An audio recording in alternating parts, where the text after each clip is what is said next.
ಆತ್ಮೀಯ ಸ್ನೇಹಿತರೆ ನಮಸ್ಕಾರ. ಗೆಳೆಯರೆ, ರಾಜ್ಯದಲ್ಲಿ ಮುಖ್ಯಮಂತ್ರಿ ಕುರ್ಚಿಯ ಜಟಾಪಟಿ ಜೋರಾಗುತ್ತಾ ಇದೆ. ಒಂದು ಕಡೆಯಿಂದ ಡಿ ಕೆ ಶಿವಕುಮಾರ್ ಅವರು ತಂತ್ರಗಾರಿಕೆಯನ್ನು ಮಾಡ್ತಾ ಇದ್ದಾರೆ. ಸಿದ್ದರಾಮಯ್ಯ ಅವರು ಅದಕ್ಕೆ ಪ್ರತಿತಂತ್ರವನ್ನು ಕೂಡ ಹೂಡ್ತಾ ಇದ್ದಾರೆ. ಡಿ ಕೆ ಶಿವಕುಮಾರ್ ಅವರು ದೆಹಲಿಗೆ ತೆರಳಿ ರಾಹುಲ್ ಗಾಂಧಿ ಅವರನ್ನು ಭೇಟಿಯಾಗಿ ಅಂತಿಮ ಗಡುವನ್ನು ಅವರು ಕೊಟ್ಟು ಬಂದಿದ್ದಾರೆ. ಅದರ ಒಂದು ಬೆಳವಣಿಗೆ ಎನ್ನುವ ಹಾಗೆ ಸತೀಶ್ ಜಾರಕಿಹೊಳಿ ಅವರು ಕೂಡ ಈಗ ಆ್ಯಕ್ಟಿವ್ ಆಗಿದ್ದಾರೆ. ಆನಂತರ ಎಚ್ ಸಿ ಮಹದೇವಪ್ಪ ಅವರು ಆ್ಯಕ್ಟಿವ್ ಆಗಿದ್ದಾರೆ. ಆನಂತರ ಬೇರೆ ಬೇರೆ ವಿಚಾರಗಳು ಕೂಡ ರಾಜ್ಯದಲ್ಲಿ ಹರಿದಾಡ್ತಾ ಇದ್ದಾವೆ. ಇಂತಹ ಸಂದರ್ಭದಲ್ಲಿ ಸಿದ್ದರಾಮಯ್ಯ ಅವರು ಡಿ ಕೆ ಅವರು ಹೂಡಿರುವಂತಹ ಒಂದು ಬಾಣಕ್ಕೆ ಪ್ರತಿಯಾಗಿ ತಮ್ಮ ಬಾಣವನ್ನು ಕೂಡ ಹೂಡಿದ್ದಾರೆ. ಅದು ಯಾವ ರೀತಿಯಾಗಿ ಆಗಿದೆ ಅಂದರೆ, ಡಿ ಕೆ ಶಿವಕುಮಾರ್ ಅವರು ಏನು ಒಂದು ತಂತ್ರವನ್ನು ಹೂಡಿದ್ರಲ್ಲ, ಏನು ಒಂದು ಪ್ಲಾನನ್ನು ಮಾಡಿದ್ರಲ್ಲ, ಆ ಪ್ಲಾನ್ ಅವರಿಗೆ ಉಲ್ಟಾ ಆಗುವಂತಹ ಸಾಧ್ಯತೆಗಳು ಹೆಚ್ಚಿದೆ. ಹಾಗಾದರೆ ಗೆಳೆಯರೆ, ಡಿ ಕೆ ಶಿವಕುಮಾರ್ ಅವರು ಮಾಡಿದ್ದಂತಹ ಪ್ಲಾನ್ಗೆ ಸಿದ್ದರಾಮಯ್ಯ ಅವರು ಕೊಟ್ಟಿರುವಂತಹ ಕೌಂಟರ್ ಏನು, ರಾಜ್ಯದಲ್ಲಿ ಏನಾಗಬಹುದು ಮತ್ತು ಹೈಕಮಾಂಡ್ ಏನೆಲ್ಲ ವಿಚಾರವನ್ನು ಗಮನಿಸ್ತಾ ಇದೆ ಅನ್ನೋದರ ಒಂದಷ್ಟು ಮಾಹಿತಿಯನ್ನು ಈ ವಿಡಿಯೋದಲ್ಲಿ ನಿಮಗೆ ಕೊಡ್ತಾ ಹೋಗ್ತೀನಿ. ಗೆಳೆಯರೆ, ಈಗ ಹೈಕಮಾಂಡ್ನ ಚಟುವಟಿಕೆಗಳು ಆರಂಭ ಆಗಿದೆ. ಡಿ ಕೆ ಶಿವಕುಮಾರ್ ಅವರು ಅಂತಿಮವಾಗಿ ಏನು ಹೇಳಿ ಬಂದಿದ್ದರು, ಈ ಬಾರಿಯ ಬಜೆಟ್ ಮಂಡಿಸೋದಕ್ಕೂ ಕೂಡ ನಾನು ರೆಡಿಯಾಗಿದ್ದೀನಿ. ನಾನು ಕೂಡ ಆರ್ಥಿಕ ತಜ್ಞರ ಜೊತೆ ಮಾತನಾಡಿ ನನ್ನ ಬಜೆಟನ್ನು ಕೂಡ ನಾನು ಸಿದ್ಧಪಡಿಸಿಕೊಂಡೇ ಬಂದಿದ್ದೇನೆ. ಒಂದು ವೇಳೆ ನೀವು ಮುಖ್ಯಮಂತ್ರಿ ಬದಲಾವಣೆಗೆ ಒಪ್ಪದೇ ಹೋದರೆ ನಾನು ನನ್ನ ಹಾದಿಯನ್ನು ನೋಡ್ಕೊಳ್ಬೇಕಾಗತ್ತೆ. ನಾನು ಈ ಬಜೆಟನ್ನು ಒಪ್ಪೋದಿಲ್ಲ, ಬಜೆಟನ್ನು ನಾನು ಬೀಳಿಸ್ತೀನಿ. ಒಂದು ವೇಳೆ ಬಜೆಟ್ ಬಿದ್ದೋದ್ರೆ ಅದು ಸರ್ಕಾರವೇ ಬಿದ್ದ ಹಾಗೆ. ಬಜೆಟ್ಗೆ ಬಹುಮತ ಇಲ್ಲ ಅಂತ ಅಂದರೆ ಸರ್ಕಾರಕ್ಕೆ ಬಹುಮತ ಇಲ್ಲ ಅಂತ ಅರ್ಥ. ಏನಾದರೂ ಆಗಲಿ ನಾನು ಈ ಹಂತಕ್ಕೆ ಹೋಗ್ತೀನಿ ಅಂತ ಡಿ ಕೆ ಶಿವಕುಮಾರ್ ಅವರು ಹೇಳಿದರು. ಸೊ ಡಿ ಕೆ ಶಿವಕುಮಾರ್ ಅವರು ಅಂತಿಮ ಗಡುವು ಕೊಟ್ಟ ಬಂದ ನಂತರ ಈಗ ರಾಜ್ಯದಲ್ಲಿ ಒಂದಷ್ಟು ಬೆಳವಣಿಗೆಗಳು ಆಗುತ್ತಾ ಇದ್ದಾವೆ. ಏನು ಆ ಬೆಳವಣಿಗೆಗಳು ಅಂದರೆ, ತಟಸ್ಥ ನಾಯಕರು ಯಾರಿದ್ದಾರಲ್ಲ ಅವರೆಲ್ಲರಿಗೂ ಕೂಡ ಹೈಕಮಾಂಡ್ನಿಂದ ಕಾಲ್ ಹೋಗಿದೆ. ಖುದ್ದು ರಣದೀಪ್ ಸಿಂಗ್ ಸುರ್ಜೇವಾಲಾ ಮತ್ತು ರಾಹುಲ್ ಗಾಂಧಿ ಅವರೇ ಅಲ್ಲಿ ಕಾಲನ್ನು ಮಾಡಿದ್ದಾರೆ. ಯಾರಿಗೆ? ಹೈಕಮಾಂಡ್ ನಾಯಕರಿಗೆ. ಏನಂತ ಕಾಲ್ ಮಾಡಿದ್ದಾರೆ? ರಾಜ್ಯದಲ್ಲಿ ಈಗಿನ ಪರಿಸ್ಥಿತಿ ಯಾವ ತರಹ ಇದೆ ಅಂದರೆ, ತಟಸ್ಥ ನಾಯಕರಿಗೆ ಯಾಕೆ ಕಾಲ್ ಮಾಡಿದ್ದಾರೆ ಅಂದರೆ, ಅವರಿಗೆ ಒಂದು ರೀತಿಯಾಗಿ ರಾಜ್ಯದ ವಿಚಾರವಾಗಿ ಸದ್ಯದ ಪರಿಸ್ಥಿತಿ ಏನಿದೆ ಅನ್ನೋದನ್ನು ಸರಿಯಾದ ವಿಶ್ಲೇಷಣೆ ಮತ್ತು ಸರಿಯಾದ ರಿಸಲ್ಟ್ ಕೊಡೋದೇ ಈ ತಟಸ್ಥ ನಾಯಕರು. ಯಾರ್ಯಾರಿಗೆಲ್ಲ ಕಾಲ್ ಹೋಗಿದೆ? ಕೃಷ್ಣ ಬೈರೇಗೌಡರಿಗೆ ಕಾಲ್ ಹೋಗಿದೆ, ಕೆ ಜೆ ಜಾರ್ಜ್ ಅವ್ರಿಗೆ ಕಾಲ್ ಹೋಗಿದೆ, ಆನಂತರ ರಾಮಲಿಂಗಾರೆಡ್ಡಿ ಅವರಿಗೆ ಕಾಲ್ ಹೋಗಿದೆ. ಅಂದರೆ ಇವರು ಸಿದ್ದು ಬಣದಲ್ಲೂ ಗುರುತಿಸಿಕೊಂಡಿಲ್ಲ, ಡಿ ಕೆ ಬಣದಲ್ಲೂ ಗುರುತಿಸಿಕೊಂಡಿಲ್ಲ, ಆದರೆ ಇಬ್ಬರಿಗೂ ಕೂಡ ಪರಮಾಪ್ತರು ಇವರು.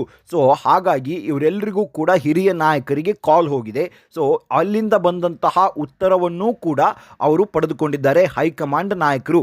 ಅಂದರೆ ಸದ್ಯದ ಪರಿಸ್ಥಿತಿ ಯಾವ ತರಹ ಇದೆ, ಒಂದು ವೇಳೆ ಡಿ ಕೆ ಶಿವಕುಮಾರ್ ಅವರನ್ನು ಮುಖ್ಯಮಂತ್ರಿಯನ್ನಾಗಿ ಮಾಡಿದ್ರೆ ಏನಾಗಬಹುದು ರಾಜ್ಯದ ಪರಿಸ್ಥಿತಿ, ಸಿದ್ದರಾಮಯ್ಯ ಅವರನ್ನು ಕೆಳಗಡೆ ಇಳಿಸಿದ್ರೆ ಮುಂದೆ ಏನಾಗಬಹುದು, ಸರ್ಕಾರ ಇರುತ್ತಾ ಅಥವಾ ಪಕ್ಷಕ್ಕೆ ಅದು ಪ್ಲಸ್ ಪಾಯಿಂಟ್ ಆಗುತ್ತಾ, ಸರ್ಕಾರಕ್ಕೆ ಡ್ಯಾಮೇಜ್ ಆಗಲ್ವಾ, ಈ ರೀತಿಯಾಗಿರುವಂತಹ ಪ್ರಶ್ನೆಗಳನ್ನು ಕೇಳಿ ಉತ್ತರವನ್ನು ಕೂಡ ಪಡೆದುಕೊಂಡಿದ್ದಾರೆ. ಇಷ್ಟೆಲ್ಲ ಆಗುತ್ತಾ ಇರಬೇಕಾದ್ರೆ ಈಗ ಸಿದ್ದರಾಮಯ್ಯ ಅವರು ಪಟ್ಟನ್ನು ಸಡಲು ಮಾಡ್ತಾ ಇಲ್ಲ. ಯಾಕೆಂದರೆ ಅವರಿಗೂ ಕೂಡ ಚೆನ್ನಾಗಿಯೇ ಗೊತ್ತು, ಈಗ ಒಬ್ಬರನ್ನು ಅಧಿಕಾರದಿಂದ ಇಳಿಸಬೇಕಾದ್ರೆ ಒಂದಷ್ಟು ಕಂಡೀಷನ್ಗಳಿರುತ್ತೆ, ಒಂದಷ್ಟು ಡಿಮ್ಯಾಂಡ್ಗಳಿರುತ್ತೆ. ಆ ಡಿಮ್ಯಾಂಡ್ ಎಲ್ಲವನ್ನೂ ಕೂಡ ಪೂರೈಸಲೇಬೇಕು, ಇಲ್ಲ ಅಂದರೆ ಆಗೋದಿಲ್ಲ. ಈ ಹಿಂದೆಯೂ ಕೂಡ ಅದೇ ತರಹ ಆಗಿತ್ತು. ಯಡಿಯೂರಪ್ಪನವರನ್ನು ಇಳಿಸಬೇಕಾದ್ರೆ ಯಡಿಯೂರಪ್ಪನವರು ಹೇಳಿದ ಹಾಗೆಲ್ಲ ಕೇಳಲಾಯಿತು. ಯಡಿಯೂರಪ್ಪನವರ ಡಿಮ್ಯಾಂಡ್ಗಳನ್ನು ಪೂರ್ತಿ ಮಾಡಿದ ನಂತರ ನಾಯಕತ್ವ ಅಲ್ಲಿ ಬದಲಾವಣೆ ಕೂಡ ಆಯಿತು. ಸೊ ಈಗಲೂ ಕೂಡ ಡಿ ಕೆ ಶಿವಕುಮಾರ್ ಅವರು ಅಲ್ಲಿ ಹೋಗಿ ಮಾತನಾಡಿದ್ದೇನು ಅಂದರೆ, ರಾಜ್ಯದಲ್ಲಿ ಅನಿಶ್ಚಯತೆ ಎದ್ದು ಕಾಣಿಸ್ತಾ ಇದೆ, ರಾಜ್ಯದಲ್ಲಿ ಅಭಿವೃದ್ಧಿ ಆಗುತ್ತಾ ಇಲ್ಲ, ಯಾವ ಡಿಪಾರ್ಟ್ಮೆಂಟ್ಗಳಲ್ಲೂ ಕೂಡ ಅಭಿವೃದ್ಧಿ ಆಗುತ್ತಾ ಇಲ್ಲ ಮತ್ತು ರಾಜ್ಯದ ಪರಿಸ್ಥಿತಿಯಂತೂ ಚಿಂತಾಜನಕವಾಗಿದೆ.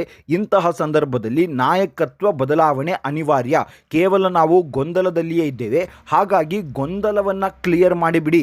ಸಿದ್ದರಾಮಯ್ಯ ಅವರೇ 5 ವರ್ಷ CM ಆಗಿರ್ತಾರ ಅಥವಾ ಬೇರೆಯವರಿಗೆ ನಾಯಕತ್ವ ಸಿಗತ್ತಾ ಅನ್ನೋದನ್ನ ಕ್ಲಿಯರ್ ಮಾಡಿಬಿಡಿ ಅಂತ ಹೈಕಮಾಂಡ್ ನಾಯಕರಿಗೆ ಡಿ ಕೆ ಶಿವಕುಮಾರ್ ಅವರು ಹೇಳಿ ಬಂದಿದ್ದಾರೆ. ಈಗ ಡಿ ಕೆ ಶಿವಕುಮಾರ್ ಅವರು ಹೈಕಮಾಂಡ್ ನಾಯಕರಿಗೆ ಏನು ಹೇಳಿದ್ದಾರೆ ಅನ್ನೋದು ಬಹಿರಂಗ ಆದ ನಂತರ ಸಿದ್ದರಾಮಯ್ಯ ಅವರ ಪ್ರತಿತಂತ್ರ ಈಗ ವರ್ಕ್ ಮಾಡೋದಕ್ಕೆ ಶುರು ಮಾಡಿದ್ದಾರೆ. ಗೆಳೆಯರೆ, ಇಷ್ಟು ದಿನ ಎಚ್ ಸಿ ಮಹದೇವಪ್ಪನವರಿಂದ ಒಂದು ಮಾತನ್ನ ಹೇಳಿಸ್ತಾರೆ, ಏನು ಅಂದರೆ ರಾಜ್ಯಕ್ಕೆ ದಲಿತ CM ಅಗತ್ಯ ಇದೆ ಅಂತ. ಆ ಮಾತನ್ನ ಹೇಳಿ ಕಳುಹಿಸಿದ ಪರಿಣಾಮ ಏನಾಯಿತು ಅಂದರೆ ರಾಜ್ಯದಲ್ಲಿ ಮತ್ತಷ್ಟು ಗೊಂದಲಗಳು ಕೂಡ ಸೃಷ್ಟಿಯಾದವು. ಈಗ ಡಿ ಕೆ ಶಿವಕುಮಾರ್ ಅವರ ಒಂದು ಪ್ಲಾನನ್ನು ಉಲ್ಟಾ ಮಾಡೋದಕ್ಕೆ ಸಿದ್ದರಾಮಯ್ಯ ಅವರು ಮಾಡಿಕೊಂಡಿರುವಂತಹ ಪ್ಲಾನ್ ಏನು ಅಂದರೆ ಈಗ ಮೀಟಿಂಗ್ ಅಂತೂ ಕರೀತಾರೆ. ಒಂದು ಕಡೆಯಿಂದ ರಾಹುಲ್ ಗಾಂಧಿ ಅವರು ಇರ್ತಾರೆ, ಸುರ್ಜೇವಾಲಾ ಅವರು ಇರ್ತಾರೆ, AICC ಅಧ್ಯಕ್ಷರಾಗಿರುವಂತಹ ಮಲ್ಲಿಕಾರ್ಜುನ ಖರ್ಗೆ ಅವರು ಕೂಡ ಇರ್ತಾರೆ, ಆನಂತರ ಸಿದ್ದರಾಮಯ್ಯ ಅವರು ಇರ್ತಾರೆ, ಡಿ ಕೆ ಶಿವಕುಮಾರ್ ಅವರು ಕೂಡ ಮೀಟಿಂಗ್ನಲ್ಲಿರ್ತಾರೆ. ಆ ಮೀಟಿಂಗ್ನಲ್ಲಿ ಚರ್ಚೆಗಳಾಗುತ್ತೆ. ಈಗ ಸಿದ್ದರಾಮಯ್ಯ ಅವರನ್ನು ಕೆಳಗಡೆ ಇಳಿಸಬೇಕು ಅಂದರೆ ಸಿದ್ದರಾಮಯ್ಯ ಅವರ ಡಿಮ್ಯಾಂಡ್ಗಳೇನು?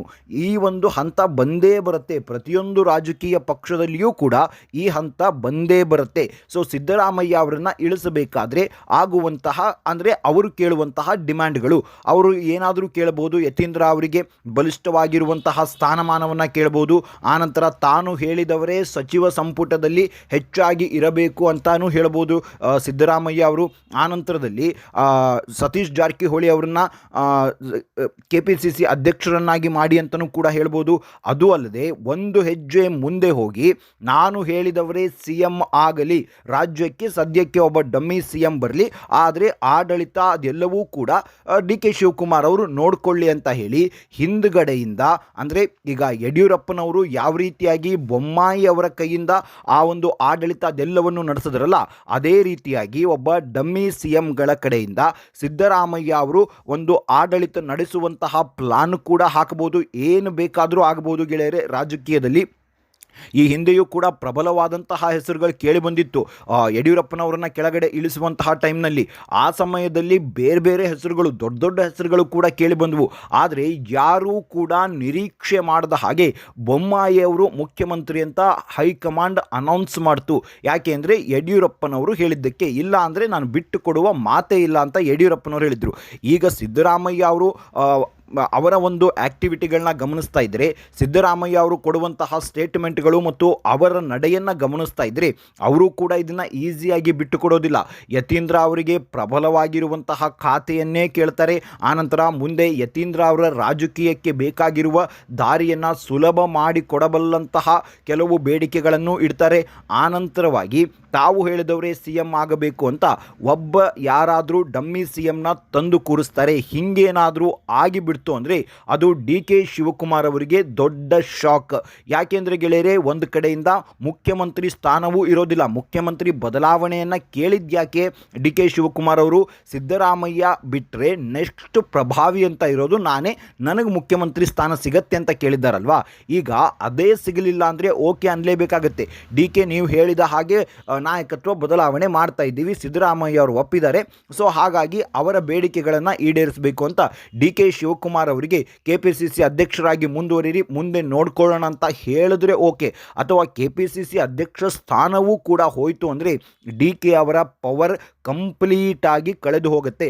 ಆದರೆ ನನಗನ್ಸುವ ಮಟ್ಟಿಗೆ ಡಿ ಕೆ ಶಿವಕುಮಾರ್ ಅವರು ಪಟ್ಟನ್ನು ಬಿಡೋದಿಲ್ಲ, ಸಿದ್ದರಾಮಯ್ಯ ಅವರು ಪಟ್ಟು ಬಿಡೋದಿಲ್ಲ. ಸಿದ್ದರಾಮಯ್ಯ ಅವರೇನಾದರೂ ಡಮ್ಮಿ CM ವಿಚಾರವನ್ನು ಹೇಳಿದ್ರೆ ಡಿ ಕೆ ಶಿವಕುಮಾರ್ ಅವರು KPCC ಅಧ್ಯಕ್ಷ ಸ್ಥಾನ ನನಗೇ ಇರಲಿ ಅನ್ನುವ ಒಂದು ಮಾತನ್ನು ಹೇಳೋದಂತೂ ಕನ್ಫರ್ಮ್.